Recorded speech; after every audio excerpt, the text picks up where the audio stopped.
You know Gray Bar for electrical parts, but there's one more thing you may not be thinking of us for that can help maximize your next project's total value.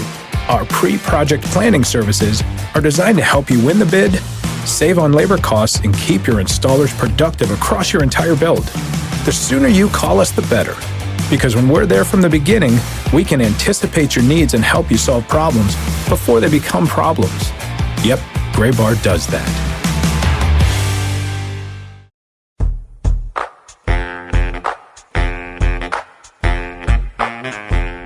Well, the good news is not a lot happened in baseball this week as we welcome you into another edition of the show before the show. Pretty quiet week of the winter meetings. Pretty quiet. Nobody moved, no trades.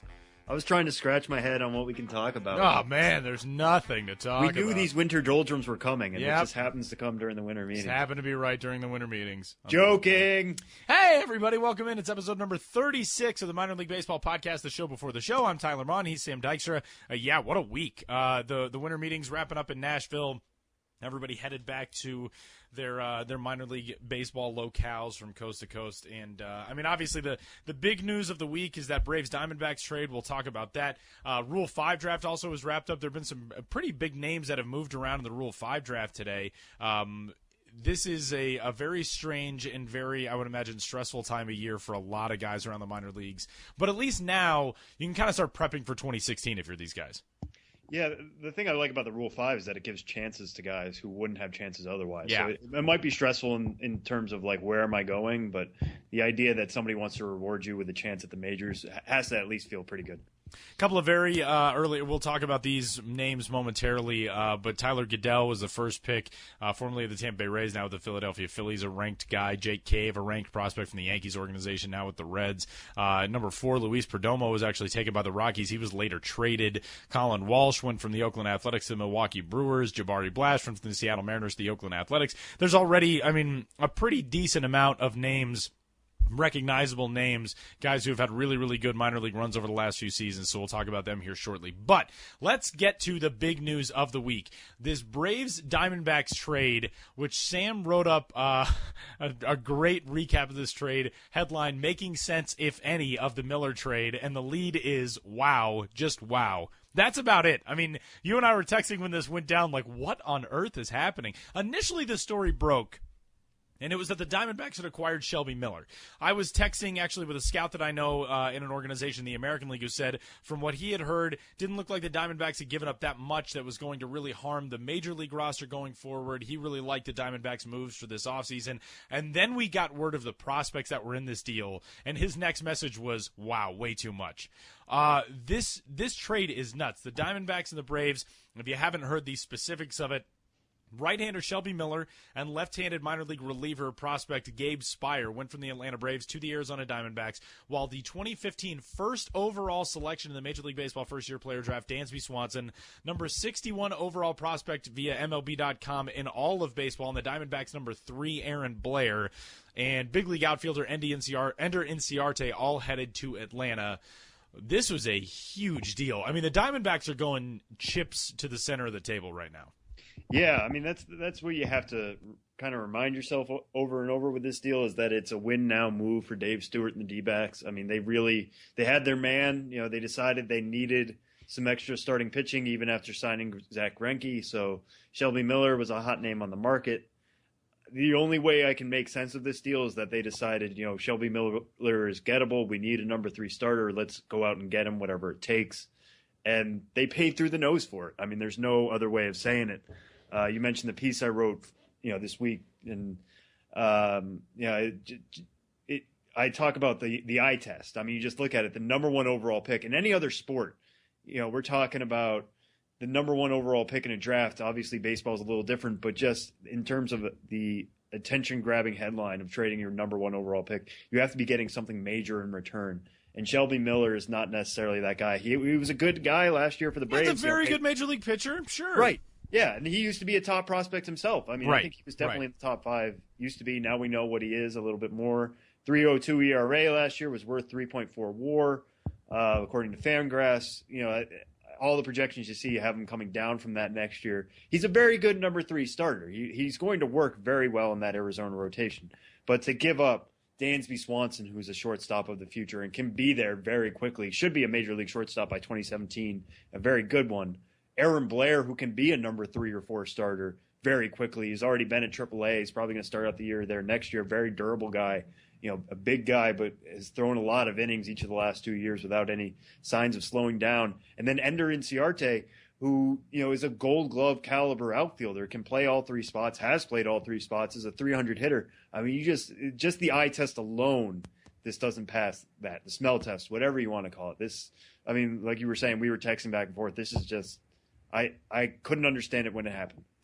It just seems so. The Diamondbacks have made a handful of these really head-scratcher moves, and you and I have talked at length about the Touki Toussaint trade, of course, and that, I think, Touki himself very much gave a little inkling into his mindset and the mindset of probably a whole lot of people around baseball when he tweeted just moments after that trade went down. He tagged Dansby Swanson and Aaron Blair and just tweeted like that stunned emoji face with like the blushed cheeks and the wide eyes. That was all he tweeted at him. And so I think that probably shows you a lot of what a lot of people are thinking. From the let's I guess talk about this from the Diamondbacks perspective first. That seems to be it right now. You throw the money out at Zach Greinke. You're building around Paul Goldschmidt, who's one of the premier players in all of baseball. Now you've got Shelby Miller. That team is pretty well loaded, starting pitching-wise, which was in this division when you're going to be going against Clayton Kershaw every 5 days. You used to be going against Clayton Kershaw and Zach Greinke on 2 days out of every 5. You have to have that to compete in the National League West with a team like the Dodgers and with a team like the Giants. The Giants threw $90 million to Jeff Samardzija.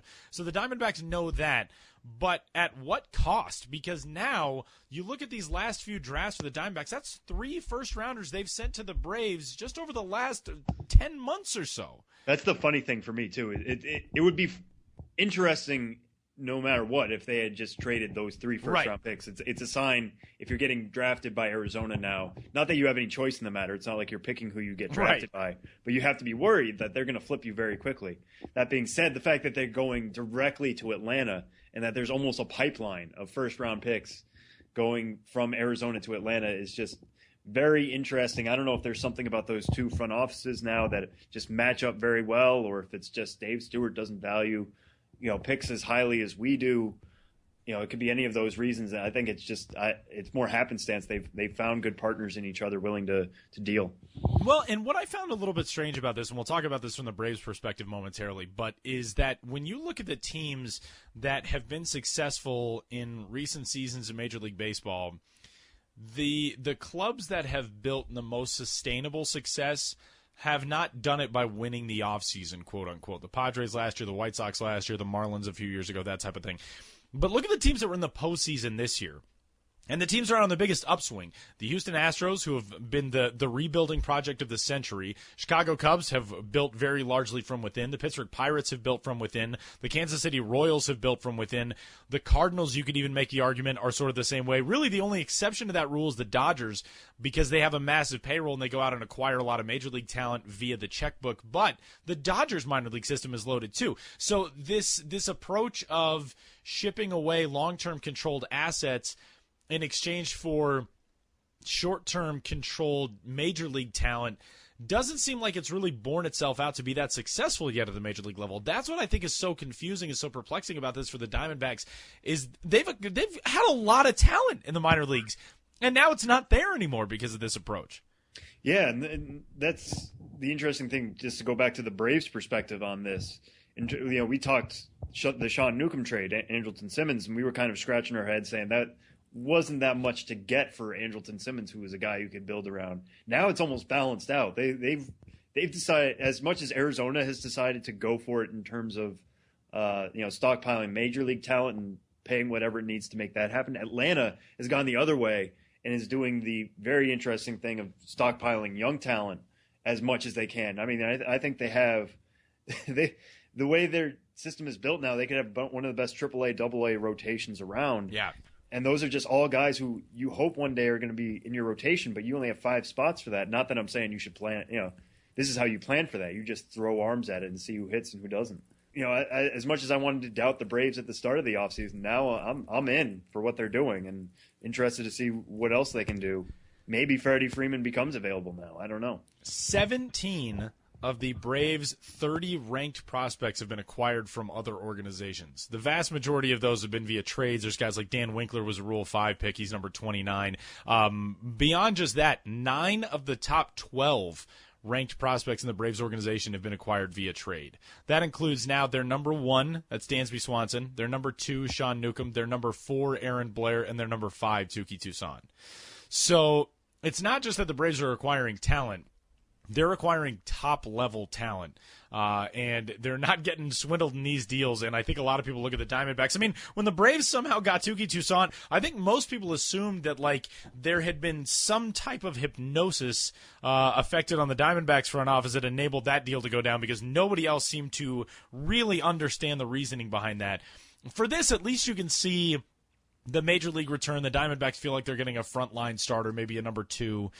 That, I guess, you can sort of justify, but at this cost, I mean, is Shelby Miller really going to bring you that much more than what you conceivably could have gotten out of Aaron Blair?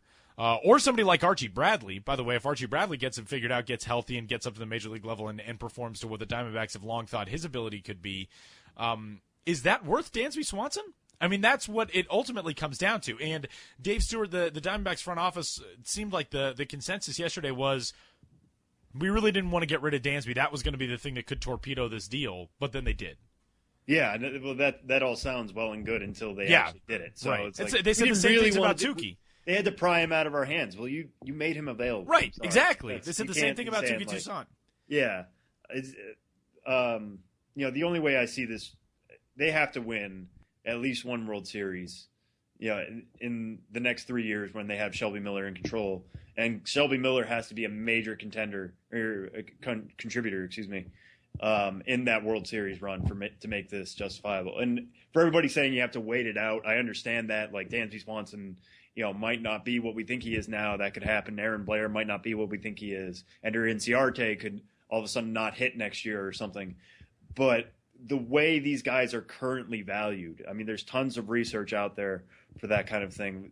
These guys are valued right now as a package of having a surplus value of close to $110 million.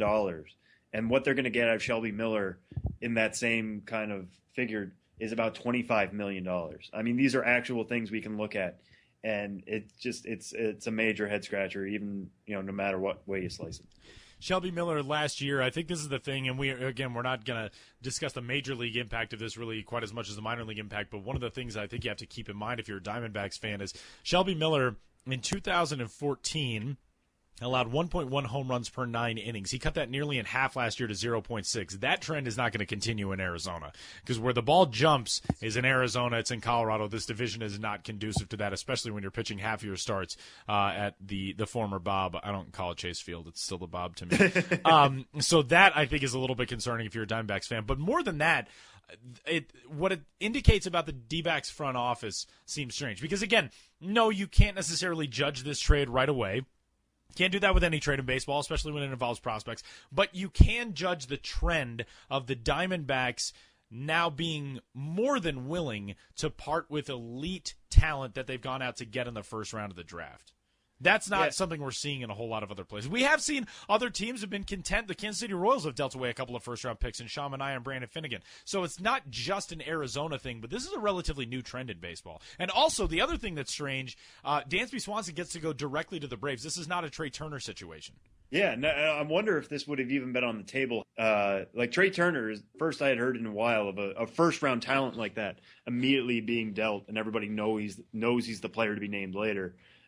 Can you imagine if it broke that, this trade went down and, there's going to be a player to be named later and we're all sitting there saying, oh, okay, that's fine. And like a week later it breaks that, oh, no, Dansby Swanson's going to be that player to be named later. Like if it was Aaron Blair and Ender Inciarte alone, we would have been okay. I think that that would have been a tough pill to swallow, but it would have been made sense a little bit. But if it was and a third player to be named later, by the way, that's the number 1 overall pick, we would have all lost our minds even more so in more of a slow burn type situation. So if I'm another team and I'm looking to deal with the Diamondbacks, I'm immediately asking about Archie Bradley. I mean, he was their first round pick 2011. Yeah. Their top prospect now, a guy who's pitched in the majors, still has that very raw talent. I'm immediately asking for him in any trade. Yeah, if I'm an elite level prospect, I don't feel very comfortable about my standing in that organization right now. I mean, I think that's as of right now, and maybe this is not going to be the case. I think a lot of it does have to do with the fact that you have a guy like Paul Goldschmidt. You really want to put the best possible team around for his prime years. But this is definitely a very different concept of building a contending team than what the norm has been in Major League Baseball for the last 5 years or so. It's been interesting. Yeah, definitely. And they're still being buoyed about. I mean, everybody under the sun has been attached to Jose Fernandez in terms of like, what could they give away that's not, half their roster. That was the other thing. I think we initially thought, this will be this is the type of package that would get you somebody like Jose Fernandez. And then the tweets started coming out of what the Marlins were asking for from the Dodgers for Jose Hernandez. Did you see those? That was all insanity. They were basically requesting Corey Seager, Julio Urias, Jock Peterson, and maybe one or two other pieces. Yeah, I think that's all sorts of that's what they were asking. That's they're bluster. Just doing their due diligence and negotiation. Right. Anybody in baseball is available when that's the return package, I think. Right. I think you can say anybody's available if that's what you're going to get. I think it was the most measured I've ever seen Twitter in the way everybody was kind of responding. It was like, yeah, the Marlins can ask and the Dodgers can say no, and that's just how that's going to go. Like, it's, that's both are reasonable in doing that. They're both doing their jobs by saying yes or saying no, instead of blowing up at why would the Marlins ever ask for that? Because they have the opportunity. Yeah. They have the most exciting young arm in baseball. You ask for the moon, the stars, and everything else, all the galaxies, when you have that chip in your pocket.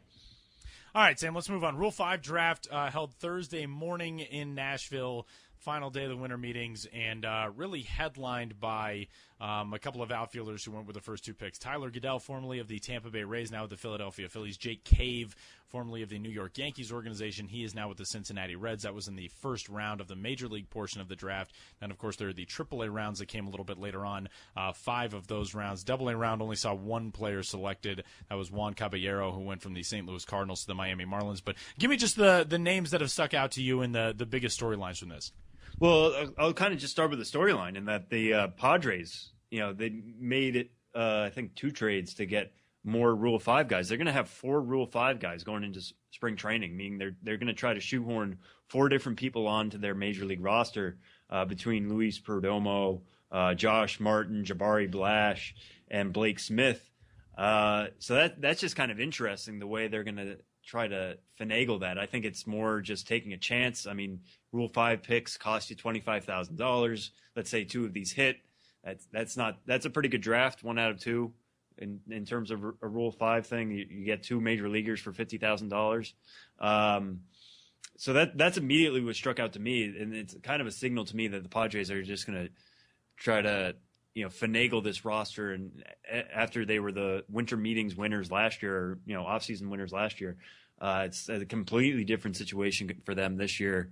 I'm sure it's disappointing for fans to kind of think because you don't get starters in the Rule 5 draft. That's just not Delino DeShields, Audubel Herrera, those guys kind of lucked out last year, but that's certainly not the norm. I'm very excited to see what Perdomo can do. I think he was the highest prospect drafted, was number 11 in the Cardinal system. A guy who hadn't pitched higher than high A and really spent most of the year at Class A Peoria this year. Had 3.98 ERA, 118 strikeouts. One of those guys, though, when you get him into a bullpen, which is, I think, what the Padres will eventually try to do. They want to keep him as a starter, but it's easier to move him back into the bullpen. His stuff will just play up extremely well there. He's the type of guy who could probably handle that big jump. He made a big jump this year, was a futures gamer. I would love to see what can happen with Jabari Blash, too. And speaking of guys, he was taken by Oakland from Seattle, but then he was flipped to San Diego. Hit 32 homers this year between AA and AAA. San Diego, bigger park, going to run into some problems there. But like you said, he gets to play at Arizona. He'll be able to play to Colorado if he does stick out of spring training. Love to see him get a chance. But we'll pull the curtain back a little bit. By the time you're hearing this tomorrow, our Seattle Mariners organization All-Star story is going to be out. And Jabari Blash is on that list. And I got a chance to talk to Pat Listash, who was his manager with AAA Tacoma this year. And that was one of the things that Pat said was kind of 2 different things that play into this very much. Pat said he saw from day one that kid's going to hit with a lot of power. He's going to hit a lot of homers. So he started to slot him into the lineup and then got a little bit of pushback from the organization saying, no, we want to get more innings for these guys, etc. So there were a lot of guys ahead of Jabari Blash on the depth chart in the Mariners organization. I think that contributes to it more than anything. But this is the thing that's cool about the Rule 5 draft is, like you said, it gives guys a second chance. Guys who are in a circumstance like that where they're either blocked at a certain position in a certain organization or just it seems like it's time for them to move on. They get that change of scenery. They get an opportunity to go somewhere new. And, I mean, you said it right there. Delano DeShields, Odubel Herrera, those are two guys from last year who really made their names known as pretty well household names in 2015 in the big leagues. That's more often than not more often than not, it's the case that you don't get a major league starter impact level type of guy out of the Rule 5 draft. But if you can hit on gems like that, that's why this thing exists. I mean, so guys can get opportunities who maybe don't have them in certain spots. Yeah, definitely. And you go even further back. I mean, Jose Bautista was taken in the Rule 5 draft. Roberto Clemente, I think George Bell. I mean, good guys can come through this system. It's kind of one of the nicer things about the way baseball is set up, and I can't think of a similar thing in other sports. Just kind of also looking through this, there's a AAA portion too, which is just guys who are not on a AAA roster. Anybody can be picked. I think it only costs $12,000 to make a pick in the AAA portion, and once you do that, you can put them anywhere. So it's not like they have to be on the AAA roster all year. And so there's just some intriguing names. The one that kind of stuck out there for me is Mike O'Neill. He's a guy who went to USC. He's coming out of college. Just one of those pure contact guys. Whenever I look at his numbers, they always pop out. He had a 400 OBP this year in AA and AAA. For his career, he's got a 311 average, 412 OBP, but his slugging percentage this year was only 319. Guy sees the ball extremely well. I can't imagine that there isn't a team in baseball that wouldn't like him as their fifth outfielder just because he's going to reach base at such a great clip, but he just doesn't have the power to move. So now he's going from the Cardinals to the Cubs. Maybe the Cubs, give him that chance at Iowa. I would love to see him in the majors just to get that shot, just to see what he can do against some major league pitching, see if his eye works that well. But yeah, today's just kind of an exciting day for so many different people in terms of their roads upwards get cleared a little bit. What I think is cool, and of course, obviously, if you've listened to the show, I've got a little bit of a kind of a soft spot for the Australian Baseball League, but there are some guys who are down there right now playing or have been down there. But Max Tizenbaum is a catcher formerly in the Rays organization, now in the Marlins organization, and Max got selected in this draft, so that's got to be a little strange because now you're sort of orphaned 10,000 miles away, like, oh, is somebody going to get in touch with me for my new team? What else do I do down here? They probably look it up and there's like, oh, he's in Australia. We'll just reach him when he gets there. Or they've got Twitter down there. Yeah, they've got Twitter. They could shoot him a DM, slide into the DMs. Slide into the DMs. So go check out Sam's story. It's up right now on the highlights of the Rule 5 selections, and it's got a full comprehensive list as well as notes from the 2015 season for all the guys who were taken in this draft. And the rest of the winter meetings, otherwise, relatively quiet. There were some other deals.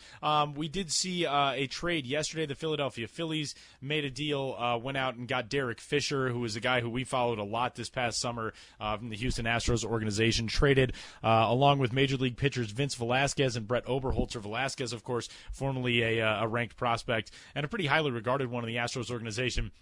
Brett Oberholzer is actually kind of cool for him. He's from Wilmington, Delaware, which is just up the road from Philadelphia, so pretty neat for him to get a chance to go closer to home.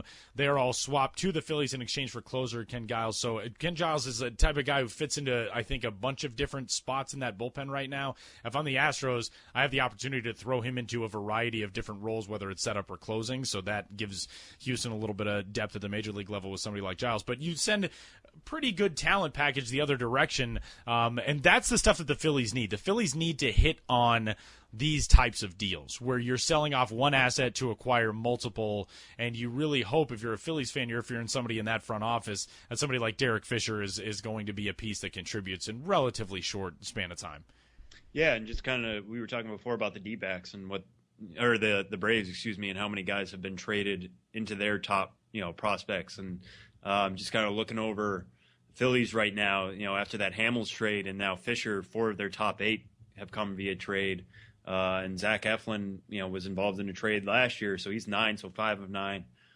So they're doing their due diligence in acquiring guys. I kind of like this from the Astros' point of view in that, the Red Sox came out and traded a lot of top talent, specifically, Margot and Guerra, for a really, really good closer in Craig Kimbrell.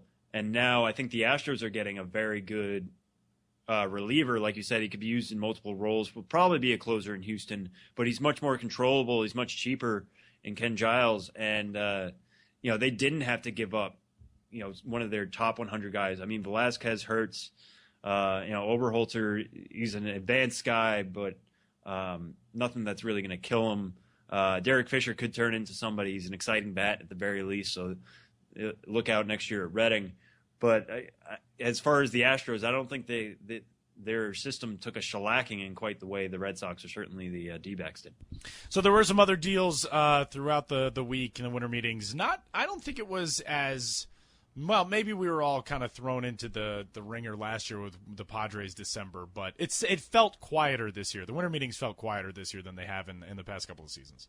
I mean, yeah. Well, one thing about the meetings too is that a lot of people touch base in this kind of stuff. So, right. There's a lot of groundwork laid.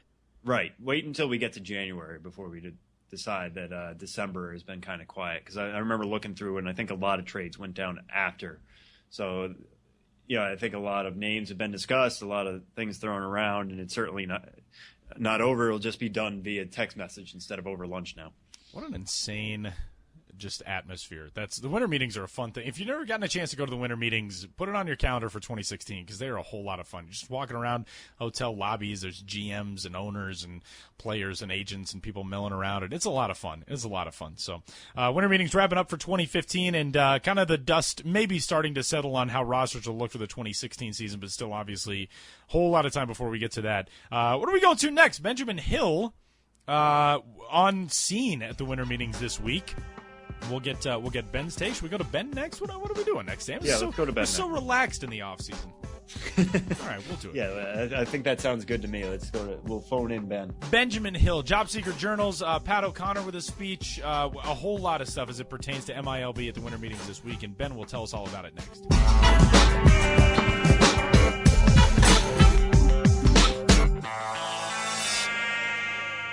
Winter meetings conversation for us, obviously, but neither Sam nor I was on the ground in Nashville at the Gaylord Opryland Gaylord Resort and Hotel and Spa and Casino and Treatment. It's a very long name for that place is what I'm getting at. Benjamin Hill was there. Hi, Ben. Hey, guys. Good to be here. Good to be back from Nashville, from the Opryland. I just call it the Opryland. Okay, that works. That's pretty much what everyone yeah, pretty much what everyone calls it. My very first winter meetings was in 2007 and in the Opryland, and I didn't know what to make of it because I was still very green at that time as regards the job I do. But now coming back, I kind of understand the beast of the winter meetings in the Opryland. But this place is 9 acres, and it's a cliche. I'm sure you saw it all week on Twitter about how easy it is to get lost, but it is. And you're among rivers and vegetation and shopping centers and bars and restaurants. And it is a self-contained universe. It's a very surreal place.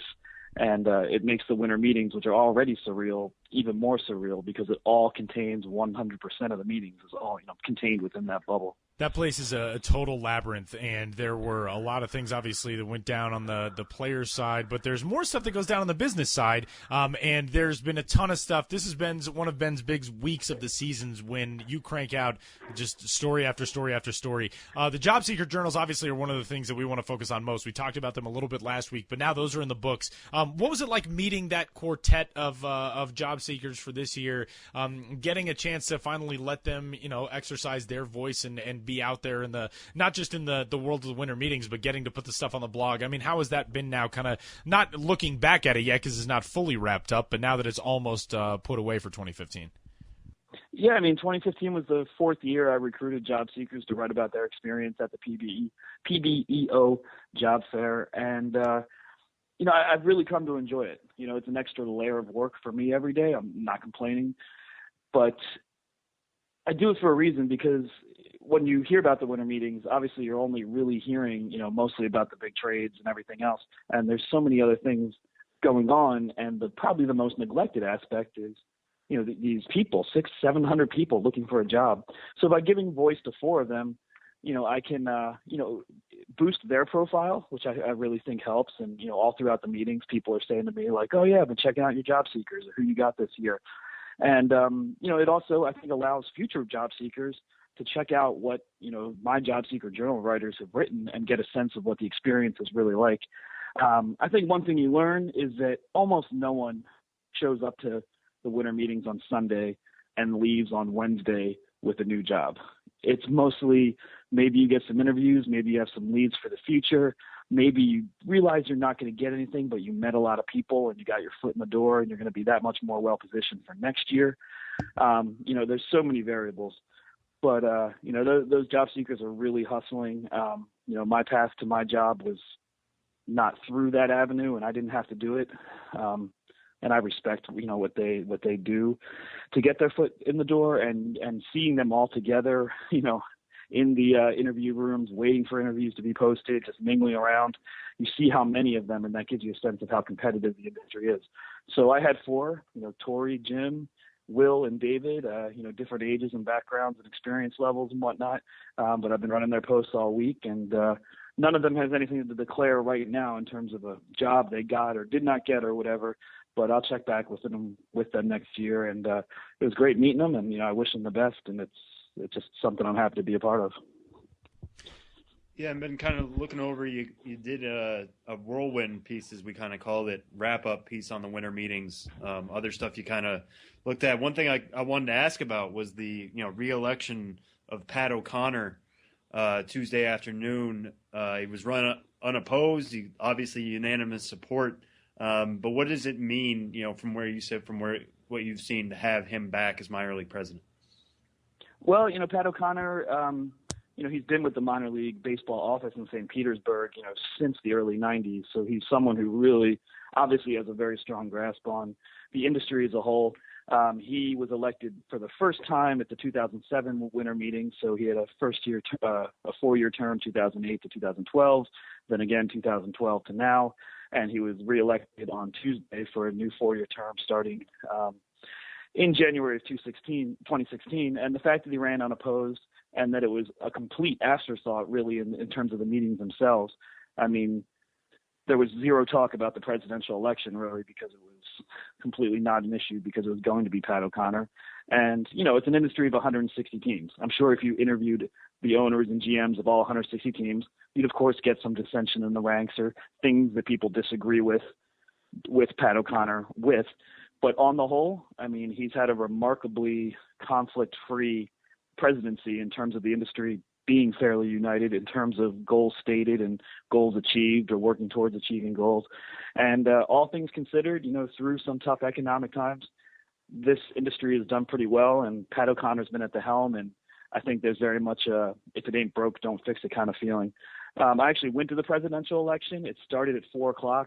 They did a roll call, just every league in alphabetical order, where the president would say here.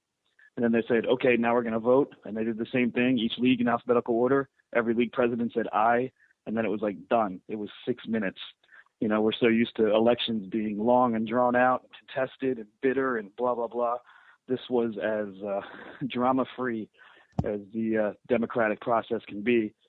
So I guess there's something to be said for that. I feel like Pat O'Connor should just throw his hat in the ring for the 2016 presidential race at this stage. I mean, might as well. If it's that simple for him. Yeah, he's never held. Yeah, I mean, he's never held political office, but given the candidates we have out there now, I think he's already better than why not 90% of them. He's already kind of carry he could all the minor league states. He'd win 46 states. I think he's got it. Pat O'Connor, right. Next president of the U.S. Ben, this is one of the most fascinating stories that when I initially saw the tweet about this story, I was like, I have to be reading this wrong. But you put together a story And the headline is, drones have complex impact on minors. This is not something that I ever even really considered being a thing. I know when I was in Myrtle Beach working for the Pelicans, we had actually hired a drone operator one time, this is over the offseason, to take, promotional photos of the ballpark, all that kind of stuff. And that was when drones were still very much in their infancy, and it was only sort of like weirdos who had a photography company and wanted to take cool, innovative shots. Those were the people who had drones. Now you can get a pizza delivered via drone. So this is really an issue for minor league baseball. Tell us about this thing. It was put on by Ernell Lucas, who's director of security and facility operations for minor league baseball. This came so out of left field, but it sounds like it was really fascinating. Yeah, it's a really interesting issue, and kind of like you just said, I'd never really thought about it specifically. But on Monday morning, I woke up and I was kind of like, all right, what am I going to do today? What's my angle? And the Bob Freitas business seminar takes place throughout a big chunk of the day on Monday with, all these different seminars running concurrently about different topics related to the industry. And so I saw this one listed, about the positive and negative implications of drones in minor league baseball. And I was like, you know what, I'm going to go to that because that just sounds interesting. It sounds like something I haven't written about before. We'll just see how it goes. And Ernell Lucas, before coming to minor league baseball and working security issues for them, spent something like 25 years in the Milwaukee police force. He's a very, you can tell he's a very knowledgeable and capable guy, very organized, and very much has that policeman bearing, straight ahead and no nonsense, very capable. And he had a panel of 3 people who work in baseball in different capacities who'd had their own experiences with drones, and they just took it from there. And it just all these issues I'd never thought about before, security issues of what happens when there's a drone flying over the field, and you don't know where that drone came from. What are the procedures there? So they talked about it procedurally from the front office standpoint in terms of notifying security personnel, in terms of being able to notify local law enforcement, in terms of knowing what are in your state and in your area, because the FAA has not, issued top-down rules and regulations involving drone use.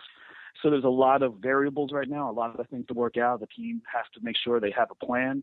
They had a supervisor there from PBUC, the Professional Baseball Umpires Corporation, who was talking about how now they have to institute policies for umpires regarding, when you suspend a game if a drone is over the field, and making sure that before you resume play that the drone operator has been identified and that drone has, definitely been taken out of circulation for the night. So there's just, on and on. There's a lot of things to consider when it comes to drones and them appearing over the ballpark. And then there's a flip side of teams can use drones, to get images of the ballpark they've never used before, to use it in their promotional videos, to get photography that they can use for marketing and sell in the team store. So there are positive implications as well. But if you're going to go in that route, you have to make sure that you've told everyone beforehand, hey, we're running, we're going to be having a drone tonight in case anyone does see it. Umpires, don't stop the game. This one's authorized. Make sure fans know that it's coming, because then there's issues with fans being distracted by a drone, and then the likelihood of getting hit by a foul ball increases. I mean, who knew? Yeah, that really wasn't anything I had thought of either. I know Tyler was talking about that, but there is one cool picture in this story that you have of just a purple sky. I don't think I've ever seen before taken. Do you know where this picture was taken? That was in your story. It's just I can't tell myself. Yeah, anyway. that was the Bowling Green Hot Rods, and that was Bowling Green. Okay. Yeah, the GM of the Bowling Green Hot Rods was on the panel, and he had been asked by Ernell Lucas to be on the panel because he was one of the individuals who had gotten in touch and said, hey, we want to use a drone to get these photos, to get marketing materials, to get a photo we can sell in the team store. And he talked to Ernell beforehand to get, some procedures in place for what should we do? How can we handle this? And because he had gone through that experience, he was there to share his experience. And even him, even though he went through the right channels and notified the police officer on site at the game, there were other police officers in Bowling Green who didn't know that drone was authorized and actually showed up at the ballpark and tried to arrest the drone operator. So, keep in mind, kids. Keep in mind, it could be you could draw way more attention than you intend to by flying your drones around, basically anywhere but minor league baseball. The thing I like about this Bowling Green shot is that earlier on this year, somebody tweeted at the Hot Rods that they were driving by the ballpark during batting practice, and her car almost got hit by a home run ball that somebody had launched over the right field wall. I didn't really have like a concept of how this road went past the ballpark, but now I see it in that shot. Now it makes it okay. The only reason I noticed that is because the Hot Rods tweeted back at her and said, "Sorry about that." Hey, and there you go. And if we had drone photos from every stadium, so now we know. You could see just how likely it might be to get hit by baseball as you drive by the stadium. What a the more weird you know. Weird world. Benjamin Hill's on Twitter. He is at Ben's Biz, and not just coming at us with his content that's on the site this week, but Ben also did an interview down in Nashville this past week, and unfortunately it's a circumstance we never really want to have to talk about, the world of minor league baseball and the real world colliding in such a horrific way. But after the shootings in San Bernardino last week, Ben ran into Inland Empire 66ers general manager Joe Hudson on his team's response to that shooting. They obviously held a vigil at the ballpark and were really involved in the days after. So Ben, anything that you kind of want to lead into this interview with, in addition to just the content of the interview itself, because it's we were talking about it a minute ago before we started this segment. It's weird for us sometimes to have to cross that line of talking about such real world events with people in the world of minor league baseball, but it seems, I would imagine it was pretty a nice escape for these guys from Inland Empire to at least be able to get out of town for a little while. Yeah, I imagine that it must have been, given the situation they've had to deal with in the last couple of weeks before coming to the winter meetings. But no, I think you set up the interview segment pretty well. It was just an idea that came to me during the meetings, like, hey, this is something we should address. And, writing about minor league baseball all the time, or just baseball in general, it's an important industry. There's a lot going on. It employs many people. It entertains millions of people. So it's obviously something worth talking about and covering, like we all do. But, sometimes we feel a little removed from the world at large, and we never want such a tragic event to so directly affect a minor league team. But I think it is important to talk about how teams are a big part of their communities and how they have to address the situation in their own way, when something like that occurs. Benjamin Hill and Inland Empire 66ers general manager Joe Hudson. Hi, I'm Ben Hill here at the winter meetings at the Opryland Hotel here in Nashville, Tennessee. And today I'm speaking with Joe Hudson, the general manager of the Inland Empire 66ers. Joe, thanks for taking a few minutes to speak with me. Yeah, absolutely. Thank you. And unfortunately, what we're here to talk about today is the tragic events that occurred in your community, in almost your backyard last week, the shootings in San Bernardino at the Inland Regional Center, which killed 14 people. That being your community, you have a lot to process there. I mean, so when you first heard the news, how did you process it? Shock. I mean, absolute shock. Not so much disbelief, but just shock and immense concern for the families, for the police, first responders, everybody involved. That location is only a couple miles away from the ballpark, and there's people on staff, including myself, that are from San Bernardino, born and raised, and just to have something like that in the community was really tough.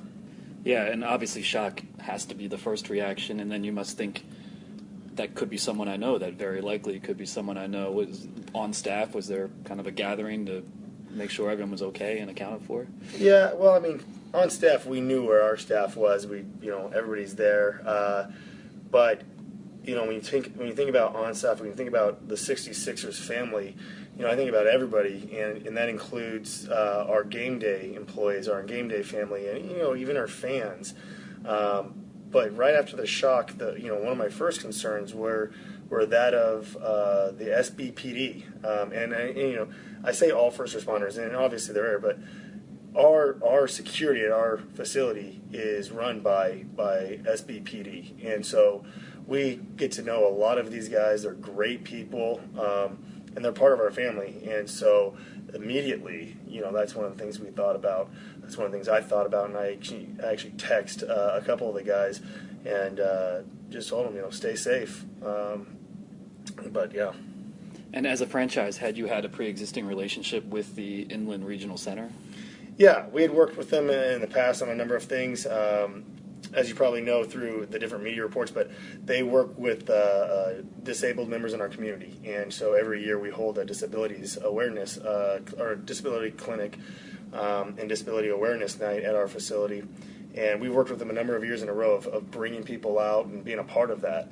And so, that was another concern when we found out where it's at and what's going on. A couple people on our staff that deal directly with them reached out, and at that point there's, what can you do or what can you say? But we had a vigil the day after, and it was really nice to be able to host the entire board of the IRC out and just tell them how sorry we are for everything, for their business, for the community, for everybody involved.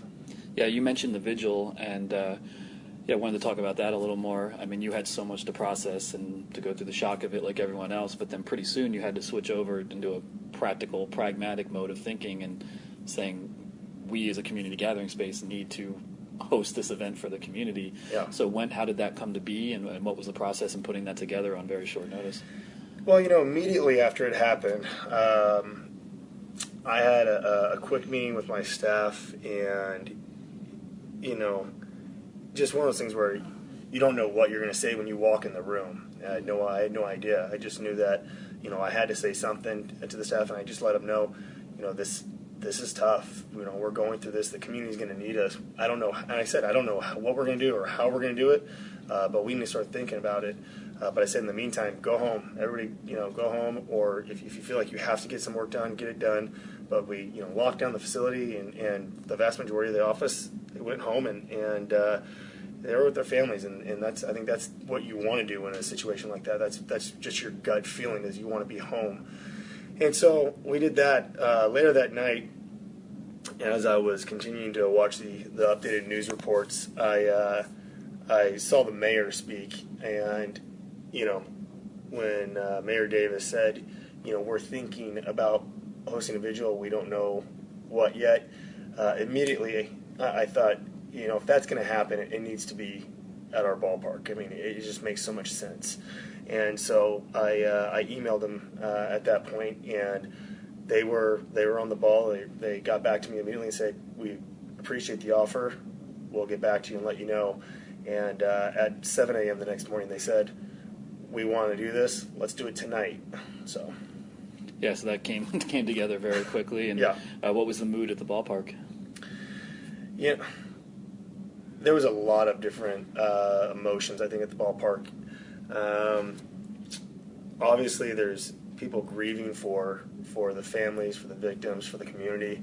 And then there was a lot of positivity for our first responders that have gotten just an immense amount of praise for how well they did, how well they reacted and executed their jobs, the lives that they probably saved. And so when you have the ability to bring the community together in a grieving process, but at the same time to acknowledge and thank, the first responders that did such an amazing job, and be a part of that was great. So there's a positivity and a strength that was kind of communicated throughout the vigil of the community is stronger than this one act, than this one event.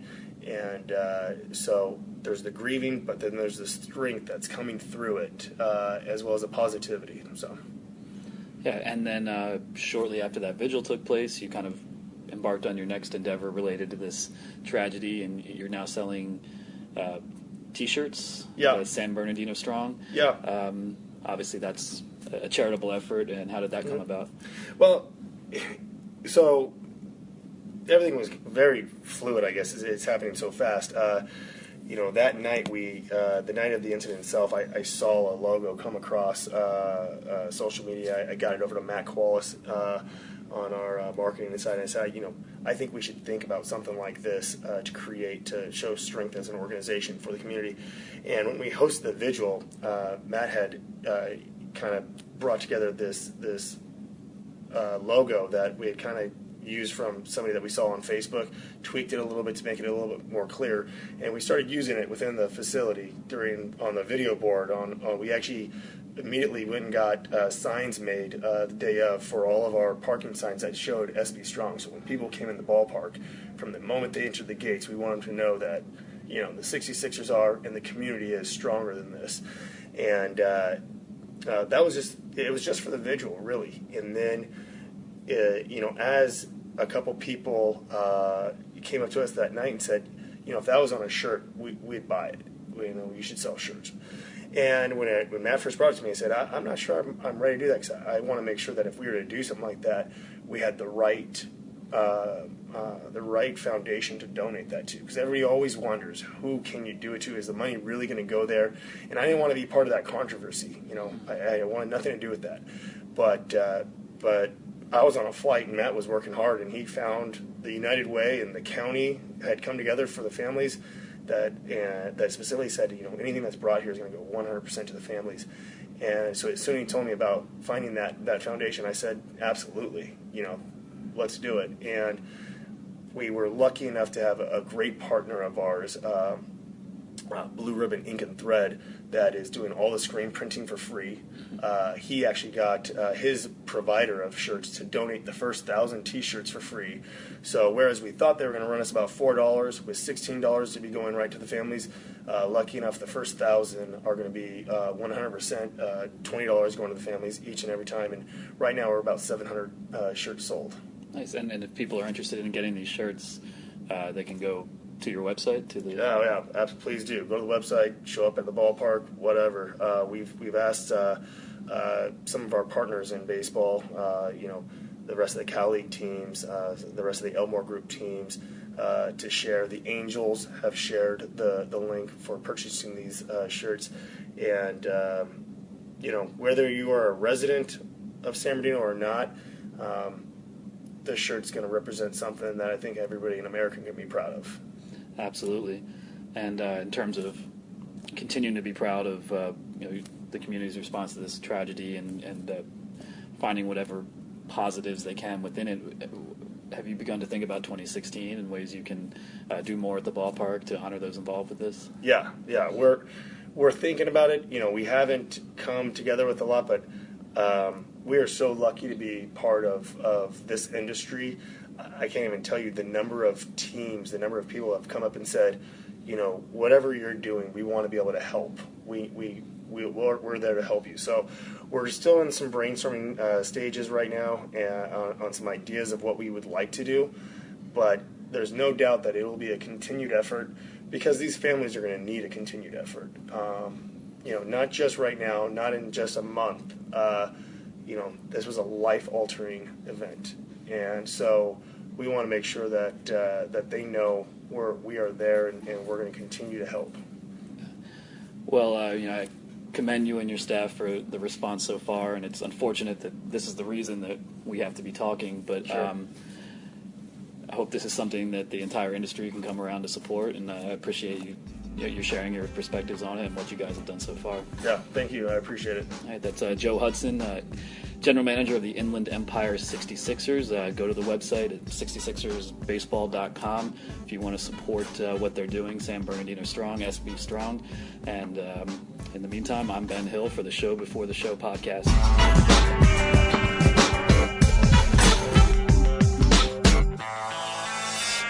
Big thanks to Benjamin Hill, and a really big thanks as well to Joe Hudson, the general manager of the Inland Empire 66ers, who talks to Ben during a very difficult time for his organization and his community.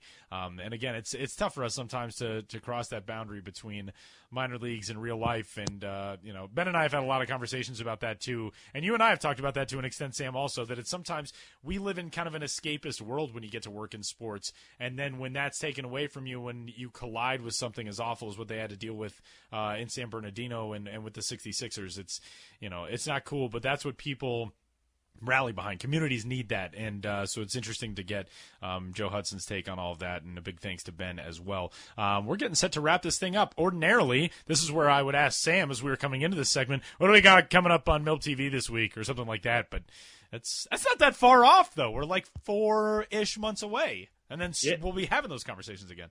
Yeah, well, one thing we're going to try to start doing, I can kind of plug, is that we're going to try to start doing videos with analysis a little bit. I recorded one earlier this week. We're trying to get it up on the site of some highlights of Dansby Swanson, some highlights of Aaron Blair, with my voice, so if you enjoy hearing my voice, which you may or may not, I don't know, we're going to have videos on the site of, just breaking down the trade over some B-roll of the teams, and hopefully we're going to be doing more of that as trades happen once we get into the season, as promotions happen. So I'll pitch that, and we don't have actual games to watch this weekend unless you're big time into the ABL or something, but I'll throw that out there, and that's something to look forward to on the site coming up.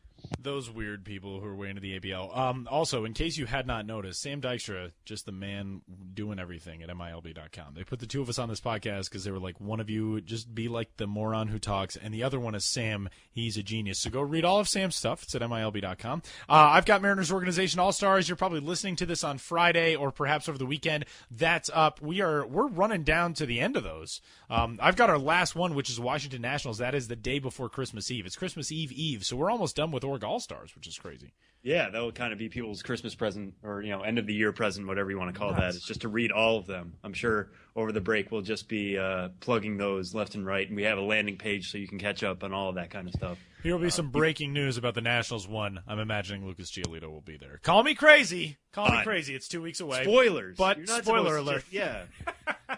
Just ruining everything. Keep that to yourself, Mon. You're not supposed to be telling the people. Unbelievable. All right. Well, until next week, enjoy a little bit more of off-season baseball. There's been some sweet sales going on. I saw MLB.com today was doing like a 35% off sale. People, get your stuff done. Get your Christmas shopping done. I have not even started it. It's December 10th. This is all terrible. It's all very bad. The good thing about the way my family operates is that we text each other pictures of what we want. Oh, that's smart. So, like, my sister today texts me a picture. She's like, do you want the shirt on the left or the shirt on the right? And so you already know. Yeah, I already know. Oh, okay.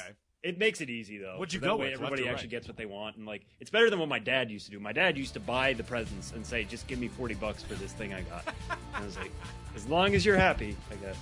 What a dad thing. That is fantastic. Yeah, I should probably get started on that soon. It's going to be fun. All right, everybody. Till next week. We'll talk to you then.